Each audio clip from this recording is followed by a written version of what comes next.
Capitol Hill, where just hours ago, the January 6th committee wrapped up its final public hearing with a unanimous vote to subpoena former President Donald Trump. But our duty today is to our country and our children and our Constitution. We are obligated to seek answers directly from the man who set this all in motion. And every American is entitled to those answers, so we can act now to protect our republic. CBS correspondent Skyler Henry has been following the hearings for us all day. He joins us live at the Capitol with more, including new video of what the House Speaker Nancy Pelosi was doing as rioters stormed in. Skyler.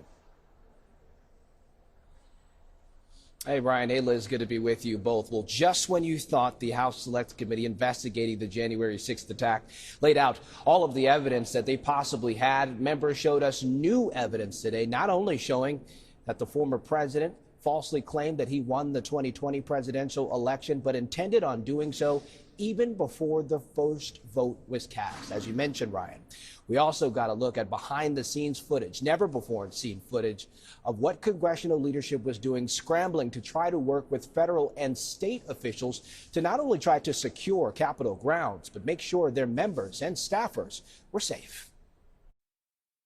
There are 9 ayes and 0 noes. At its final scheduled public hearing, the House January 6th committee voted and unanimously approved a subpoena summoning former President Donald Trump to appear before the panel. It is our obligation to seek Donald Trump's testimony. Earlier, the committee introduced new information from the Secret Service about what happened the day of the insurrection. Some members of the crowd are wearing ballistic helmets, body armor, carrying radio equipment, and military-grade backpacks. Secret Service communication also detailed prior knowledge about the possibility of violence leading up to January 6th.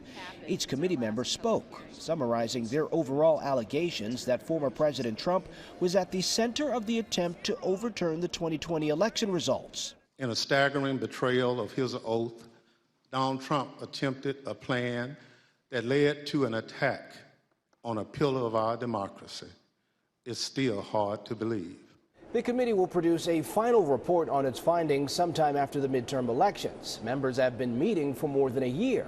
The hearing also focused on the former president's state of mind. Claims that President Trump actually thought the election was stolen are not supported by fact and are not a defense.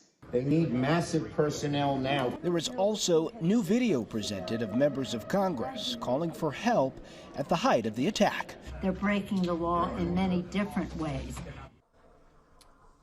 Now, former President Trump put out a statement, actually, calling this committee a bust, also questioning why it took him or them so long to call him to testify. Now, we're still waiting to see exactly how this moves forward in terms of what the Trump legal team will do. Will they cooperate with the committee? Could we see another public hearing? Will this be perhaps a private deposition, something similar to what we saw with Jimmy Thomas, the wife of Supreme Court Justice Clarence Thomas? But one thing is for sure, Ryan and Liz, that this congressional calendar is only 79 days left. And so whatever this committee decides to do, they have a short window to get it done. It was just remarkable, Skyler, to watch Nancy Pelosi and Chuck Schumer watch the Capitol come under siege in real time and watch them react to it, and to see them furiously calling anybody they could to try to get some help. That was remarkable.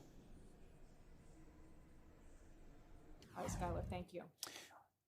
And just across the street from the Capitol, the U.S. Supreme Court rejected former President Trump's emergency request to intervene in the Mar-a-Lago documents dispute. He wanted the justices to reverse a federal appeals court and allow a special master to review classified documents seized from his Florida estate in August.